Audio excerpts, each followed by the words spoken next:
My understanding from speaking with a couple of people high up at Turning Point USA, they let me know that the injury took place right below the jaw in the C2. Uh-oh. The bullet crashed through C2 all the way through C7.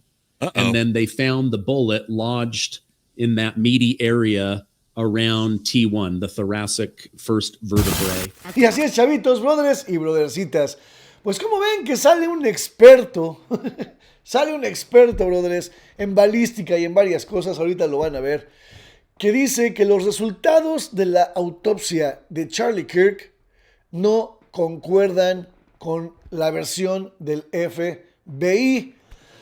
Y esto está cañón, brothers, porque se acuerdan, de hecho, el fin de semanita hice un programa de que por lo menos ya había una persona que conoce muy bien a Charlie Kirk y que habló con su compañía de Turning Point USA y le dijeron los resultados de la autopsia y él salió a platicar acerca de lo que le dijeron. No dio específicos, pero sí dijo que la autopsia, sí se hizo autopsia, que era una duda que todos teníamos, y que todo lo que la autopsia decía, según él, concordaba con lo que decía el FBI. Acuérdense, les puse este video. Because I have connections, and I confirmed that the autopsy was done. I don't want to say too much, but the autopsy yielded where the entry wound was and how the bullet killed him. It's already been determined. They found the bullet lodged in his body. Ahí está, brothers. Ahí lo dijo todo. Eso es lo que yo sabía y lo que puse con ustedes, se los enseñé. Y él de verdad conoce a Charlie Kirk. Él era un policía. Ahorita tiene un podcast, pero él era un policía, oficial de policía de Utah, o no sé, de Texas, no sé de qué estado, pero él conocía muy bien a Charlie Kirk. Y se acercó a la familia para preguntar, a ver, hay una polémica, hija de la chintola. Hicieron la autopsia, le dijeron, y él salió a decir que sí. Ahora, acaba de salir justamente ayer otro tipo que supuestamente también conoce a TPUSA y que supuestamente también hubo nada más 2 personas que les han dicho el resultado de la autopsia. Uno, el ex oficial de policía, y otro que les voy a poner ahorita, brothers, que dice exactamente y da datos de en qué vértebra de la columna vertebral le pegó la bala y cómo estuvo todo eso, lo explica.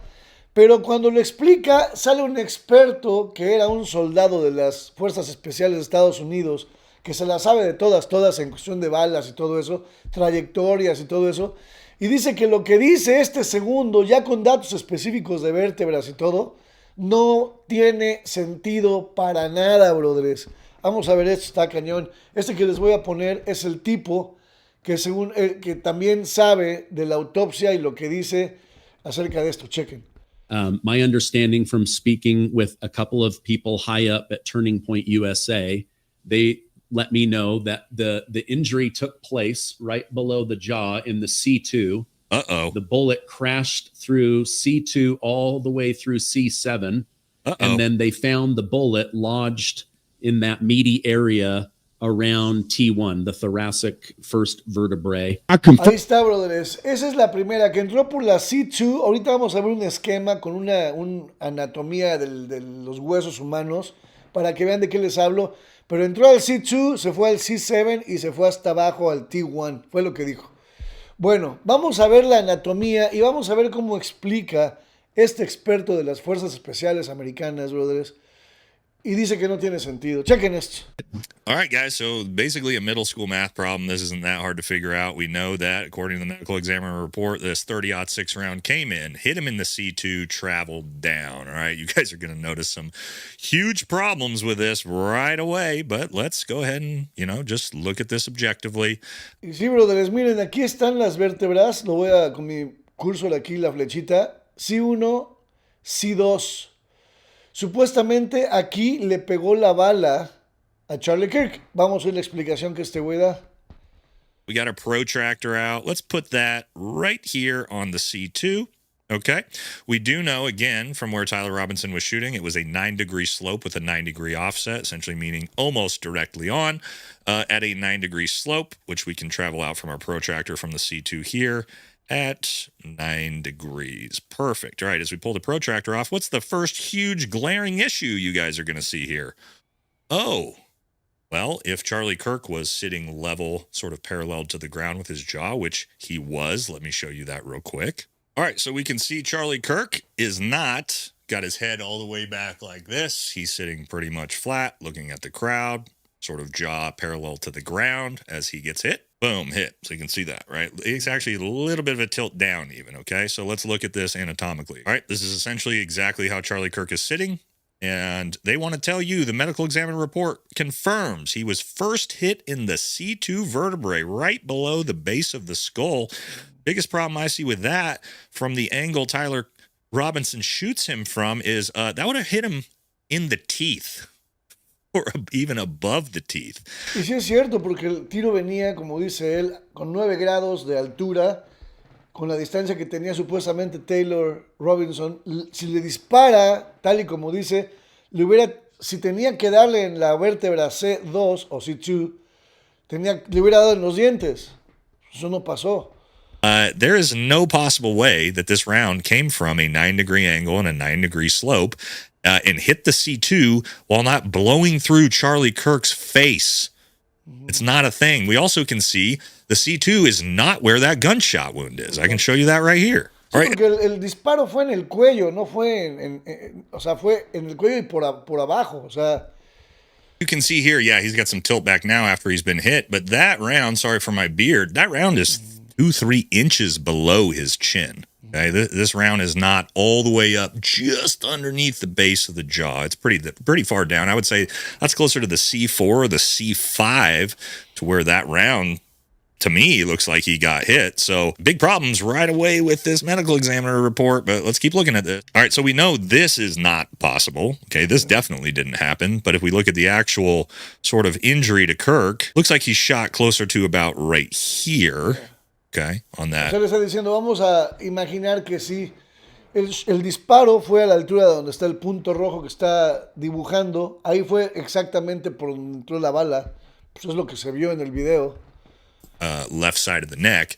Now, if we look at it this way, now we can make this work for the location of the shot if it enters and hits the C5, but that's not what they're saying. They're saying it hit the C2, traveled down all his vertebrae. It doesn't work. Next thing with this, we're talking about a 30-06 round. Ahora vamos a suponer que lo que dijo el tipo, el primero, el que vimos, no al moreno, sino al otro, vamos a suponer que lo que dijo es correcto, porque tampoco tenemos la certeza de que eso dice la autopsia. Eso es lo que él dice, que le dijo Turning Point USA, que era la compañía de Charlie Kirk, que le dijo lo que le dijeron en la autopsia. Pero el güey a lo mejor está medio güeyón y dijo algo mal. Ahora, si está mal, tiene sentido que esté mal. Pero si es lo que le dijeron de verdad, no concuerda, brothers. Right now you have this 30-06 round traveling at 24 to 2,700 feet per second, or even less, doesn't even matter. Hits him, let's say, hits him in the C2, if this magic bullet that doesn't go through his face somehow. That then refracts straight down into the T1. Yeah, that's not what a 30-06 round is going to do if it hits a human neck vertebrae. We know it's going to blow right through. But es lo que él dice. Aquí la bala dicen supuestamente que entró a la C2 y que se fue hacia abajo, que rebotó hacia abajo hasta la T1, que es la que se alcanza a ver ahí. Dice, pues no, eso no hacen las balas, y mucho menos las 30-06, que es un calibre, hijo de la chintola, bro, es fuertísimo, que atraviesa venados, que atraviesa mus, que atraviesa ese tipo de animal, o sea, unos mastodontes. Dice, una bala del 30-06 hubiera atravesado el cuello de Charlie sin ningún problema. Sin embargo, supuestamente le llegó por el C2 y se baja al T1, lo cual realmente no tiene sentido, brothers. If there was some weird refraction, bullets aren't going to refract almost 90 degrees. We've talked about that, and then keep their actual velocity to be able to do that much damage. Not really a thing. Again, so with just basic middle school math, we already disproved this whole medical examiner's report, or the fact that the shot was taken from where it was taken, a 9-degree slope from straight on, Charlie Kirk sitting flat, parallel chin to the ground. Not possible. It would have hit him in the teeth, not 5 inches lower than the teeth. It's not a thing. So because we know that's not possible, if we're assuming the medical examiner report is true and accurate, now we have to look at alternatives to how this could have taken place. Okay, so let's talk about a few. All right, so I've seen a bunch of different people talking about now, because of this report, this has to prove that Charlie Kirk had body armor because, again, it's an impossible shot. It's an impossible angle that it didn't hit him in the face. Entonces, como dice, como esta versión de la autopsia que nos dieron no concuerda con la historia del FBI, pues vamos a buscar otras alternativas y vamos a ver qué teoría puede concordar con lo que dijo la autopsia, que llegó a la vértebra C2 y se bajó a la T1. Which, okay, that's kind of an interesting theory, but let's talk about that, all right? Now we're talking about body armor, which, again, is going to be down here on the chest. Again, 9-degree slope. This is still where the shot came from. Here's the entrance wound. Okay. ¿Se acuerdan que hubo una teoría en que decían que traía body armor, que es como aquí unos platos de protección para el pecho contra balas?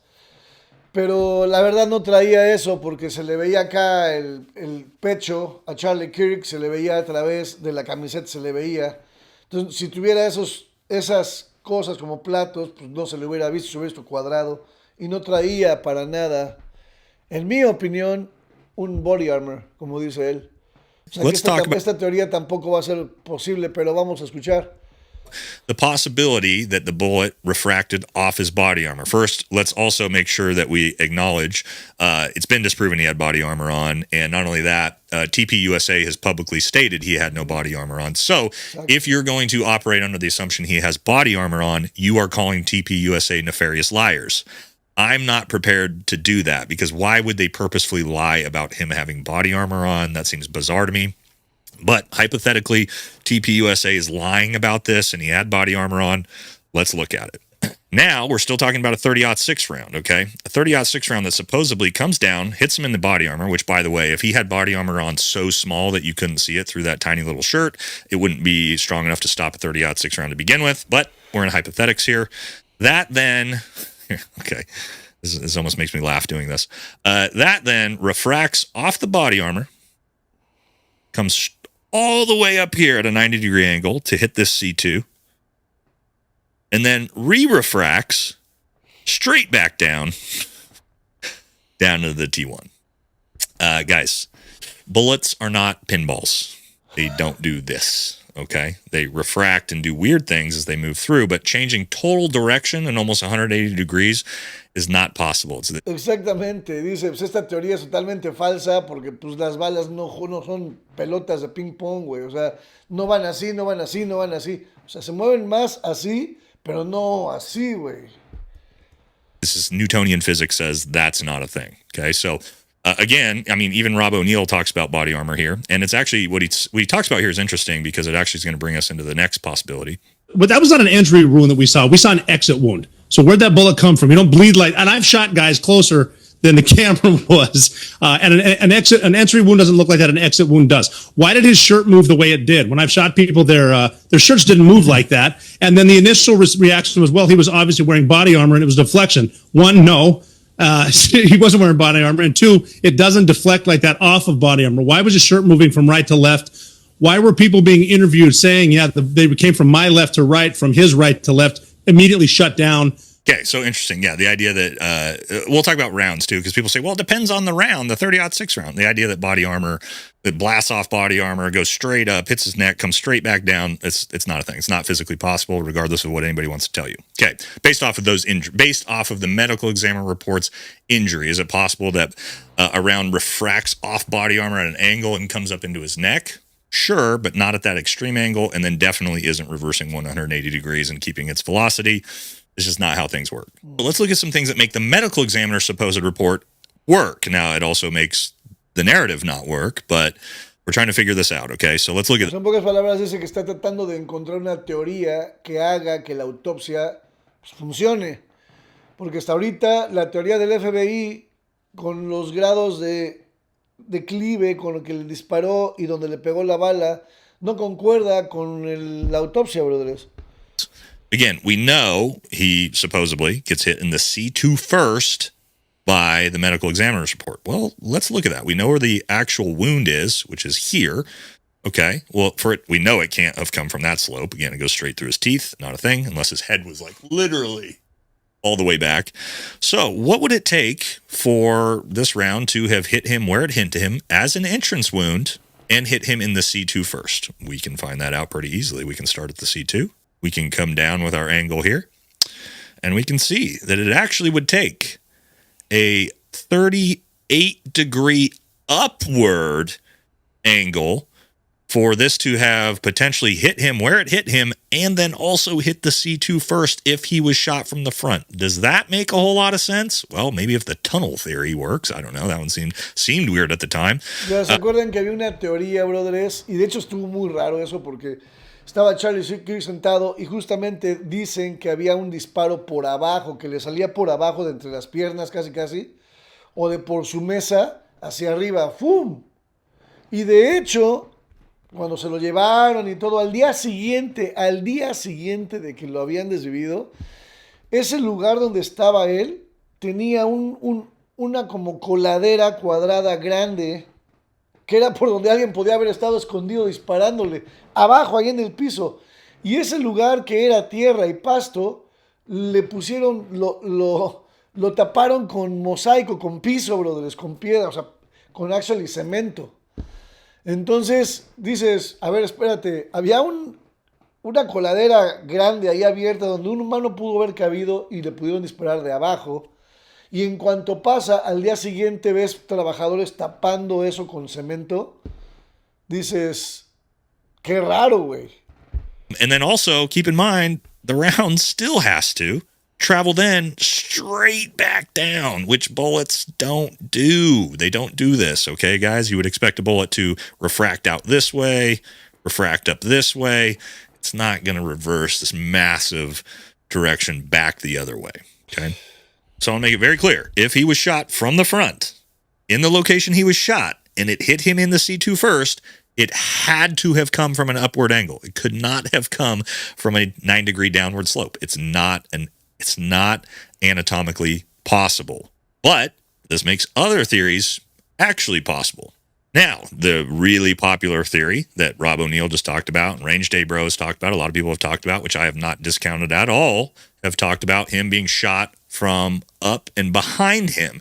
This is very interesting because this actually, besides one little piece, which is that they found around inside of him, this actually potentially makes the medical examiner report work with the injury and ballistics that all potentially work. Let's take a look at that.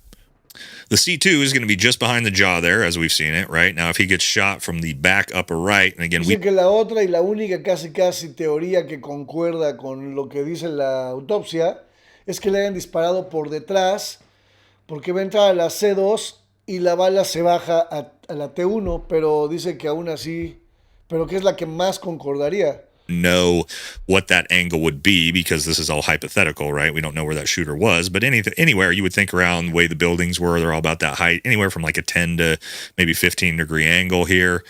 Now, all of a sudden, if he's getting shot in the back right of the head that comes beneath the skull, anatomically, this actually works. It comes in the back underneath his skull, hits him in the C2, and then blows out at a normal refraction angle, exactly where we expect to see the exit wound in this case.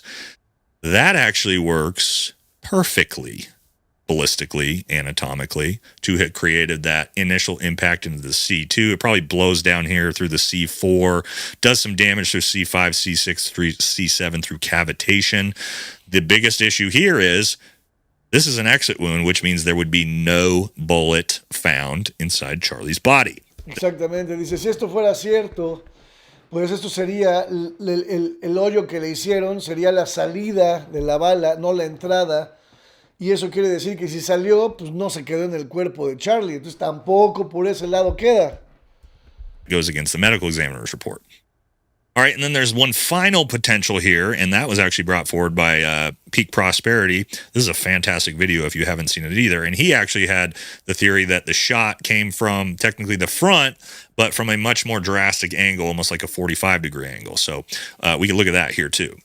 All right, now, so this theory states that it must have come from a far more horizontal angle, right? It's because the front angle doesn't work at all, which I agree with, to come maybe up underneath the jaw. Even then, it's going to be tough where this comes to get to the C2. I don't think you do. I still think you get in the C4, but to cause the actual damage at a much more steep angle, now all of a sudden, the refraction, as this comes in and comes through here, the refraction comes down and potentially works that way. That's actually a bullet refraction that makes sense. All right, Así que but esta otra teoría de que otra persona dijo, de que el ángulo no eran 9 grados, eran como 45 grados y en vez de ser tan de frente era más de lado, que era uno de los videos que yo les había enseñado donde había otra persona arriba del techo, pero ese sí estaba a casi a esta altura, muy de lado, de ladito, y yo dije, este fue el que de hecho se los puse el video, dije, este se me hace que tiene más sentido por la forma como está el disparo, y es justamente lo que está diciendo él, que ese es el lado, ese ángulo, le llegó al cuello, y sí tiene sentido que baje a la T1. biggest problem we have with this is then this probably doesn't hit him in the C2 either. So where are we left? What's the problem? Well, the problem is that the official narrative with Tyler Robinson, where he took the shot from the angle he took the shot, like I told you at the start of the video, with the type of weapon that he used, is not possible and does not match the medical examiner's report anatomically or mathematically. It's just, it doesn't work. So Entonces, ¿a dónde estamos, brothers? Nos quedamos completamente en las mismas, porque si este segundo tipo que dijo que llegó a la C2, a la vértebra C2 y que le bajó a la T1, se hubiera quedado callado, no andaríamos con estas especulaciones y diríamos lo que dije el sábado. Ya dijeron que hubo autopsia, no se preocupen, bla, bla, bla. Pero sale este otro güey, que según él le dijeron los de Charlie, la familia de todos, que pegó en la C2 y empezó a dar datos específicos, que según este experto, él es soldado de altas de las fuerzas especiales, brother, sabe de ese tipo de cosas. No tiene sentido la autopsia que dice este tipo con lo que realmente pasó. Díganme qué piensan, chavos, si está más cañón, porque lo más cañón de todo es que le estamos facilitando el trabajo, bueno, no yo, pero lo están haciendo todo este tipo de exámenes y de análisis. Le están facilitando el trabajo a la defensa de Taylor Robinson, y la defensa de Taylor Robinson, brothers, es una defensa hija de la chintola, porque se acaban de añadir a su defensa a los abogados de primera calidad que creo que lo van a hacer gratis solamente para demostrar que Taylor no lo hizo. Estos abogados son los abogados de este par de gemelos, de hermanos, que se llaman los Menéndez Brothers, que desvivieron a los papás, estos dos chavos aquí en Beverly Hills, porque sufrían de abuso de todo tipo. Y un día los hermanos sacaron los rifles y ¡paz! A los papás, pues al bote. Estos abogados que casi salvan y casi hacen que no los meten al bote, que son abogados considerados de primera, son los que van a defender a Taylor Robinson. ¿Se pueden imaginar? Esto se va a poner cañón. Y todas las versiones que le están dando sirven para desmentir y hacer hoyos en la teoría que el FBI da. Está cañón, no sé. Comenten, compartan, ya saben, chavitos, suscríbanse. Díganme qué piensan y no se les olvide que los amo. ¡Mua!